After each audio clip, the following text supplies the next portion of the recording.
Hello everyone, I'm Bogdan. Now, this is part 2 of our 3-part tutorial video on how to create a project with InstaDoodle. If this is the first time you're seeing this series, I would recommend that you visit the first part first and then go into this one so it doesn't feel overwhelming. I also want to mention that we will be speeding a few things up in this part just so we don't take too much of your time. But if you're ever interested, we can also create a full training video that shows the entire process without speeding up anything. So if that's what you want, let us know and we'll upload that as well. So let's get started. We were just about to create our 4th slide, so let's go ahead and do it.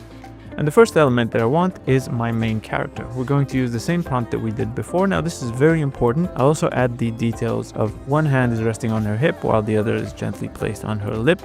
And just like that, we have the one that I want. I'm going to set the animation to pop in, modify the animation details a little bit.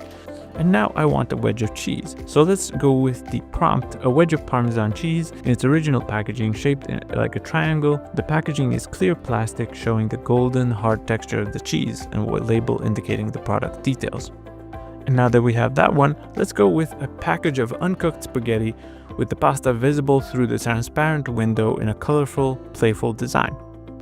And we found, I'm going to take this one and I'm going to put it in and slide it over in the middle of the slide. And we'll modify the animation speed a little bit. And now we also want to add text. So let's add a wedge of Parmesan cheese, just arrange it a little bit, modify the animation speed and an arrow just like we did with the other slides. And now we'll add another text element, a red one this time that shows 500 grams, and then another text element of spaghetti, modify the animation speed, add another arrow and position it right there. So now we need a voiceover. So let's generate one. Using Sophie, I'm gonna do let's not forget the spaghetti. And for an even better flavor, let's also add some Parmesan cheese. This will elevate the dish and bring out the rich, savory taste of the bolognese sauce. Now I'm just gonna modify the animation speed of a few elements and set the transition type of the slide itself to wipe. And then we can move on to the next slide. And now we need Maria, so let's use the same prompt, and at the end we're going to add with both of her hands crossed in front of her with a focused expression on her face. And as you can see, this was the result. Change the animation type, and now we need the spaghetti being boiled in water. So let's use the prompt, a large pot of boiling water with uncooked spaghetti partially submerged, steam rising gently from the surface. Now we also need a background, so let's use the prompt, a subtle faded kitchen background with soft neutral colors. The kitchen elements are barely visible. This one is exactly basically what I'm looking for. So let's position this. Let's just make sure that in the layers it's set to be the first element being drawn and modify the animation speed. Let's also add a speech bubble and add some text where we say that it's step 1 and modify it to red, set the animation speed and everything, and add another text element where we say boil the spaghetti in salted water and just modify those animations as well. Just check the order, make sure that everything's okay, and then we can go with the voiceover. The voiceover for this slide, I want to be the first step is to add the spaghetti to salted water and let it boil until it's perfectly al dente, just the right texture. Once that's done, remember to check that the slide duration is a little bit longer than the voiceover, set the transition to wipe, and I'll just add a little bit of blur to the background as well. And now we can move on to the next slide. Now on this slide, I actually want to modify Maria just a little bit because she's taking a break while the spaghetti is being boiled. So I'm going to use the prompt, a female chef with red hair, braided, brown eyes, wearing a short sleeve white shirt and an apron with the word Olira on it. She has a slight smile on her face. And once she's added to the canvas, what I want to do now is, of course, modify the animation type, animation speed, and end delay if needed. And I'm going to add the background that we've used initially in the first slide and add a little bit of blur to make it a bit more familiar. And in this scene, I also want a timer. So let's go ahead and choose this one and add it to the scene. This is going to need a little bit of assistance. So let's add a text element, make it red to make it pop up a little bit and show that it's 15 minutes that we have to let it boil. And now that we have the slide, let's go ahead and generate the voiceover. The voiceover is going to be, we let the pasta boil for 15 minutes and once it's ready, we'll move on to the next step to complete our delicious dish. Generate it with Sophie, add it to the slide, Now remember to check the length of the voiceover and the length of the slide so we don't have any interruptions in audio. And I'm just gonna change the animations a little bit for these elements that we've added and add an end delay to the last element that we have drawn. And let's not forget to change the transition type to wipe. And now we can move on to the next slide. Now in this one, Maria is gonna have to have her chef hat back on. So let's use the same prompt that we used initially and add, she holds a sharp knife in one hand while the other rests on her hip.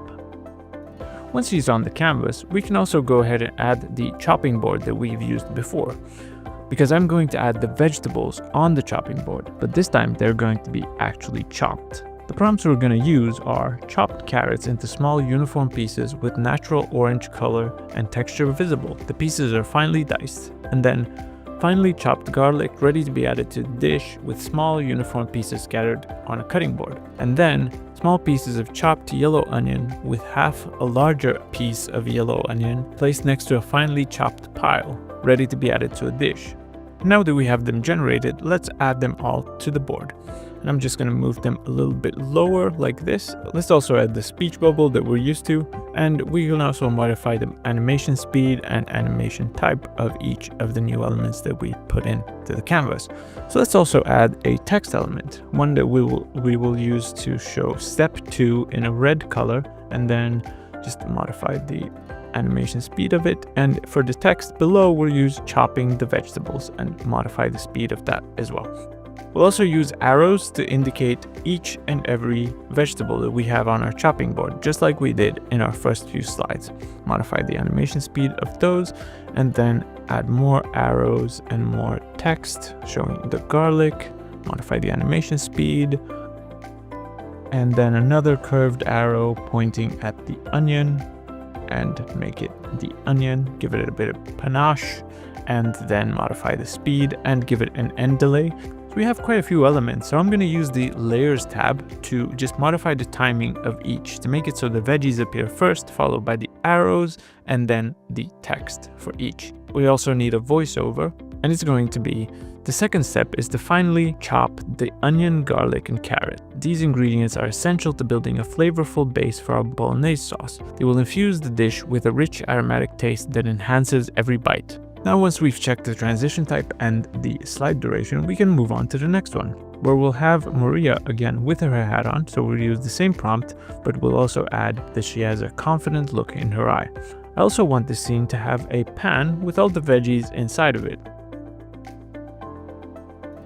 So I'm going to use the generate with AI and the prompt, small pieces of onion, garlic, carrot sauteing in a pan. The vegetables are sizzling in hot oil, softening and releasing their flavors, creating a savory aroma as they cook together. And now, once we've chosen the one we liked, which is the fourth one in my case, we'll go on and generate the background. The prompt that I'm going to use is barely visible background with subtle outlines of a kitchen.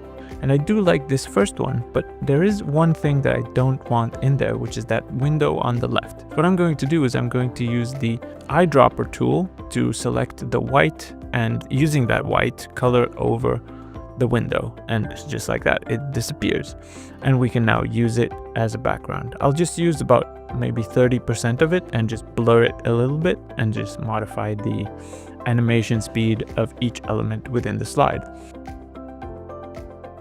We'll also add a speech bubble and put step 3 in red and modify the animation speed for each, and then we can also add the text, we cook the vegetables. So now after we're done with the animation speed of each element, we can also add a voiceover to this slide. The voiceover for this one is going to be quite short, and it's going to be saute the onion, garlic, and carrot together to start building the flavor. So because the voiceover is so short, we need to make sure that the animation speed is also somewhat short. We'll also set the transition type to wipe, and that about does it for part 2. Thank you very much for listening, and I hope to see you in part 3, where we will be wrapping everything up.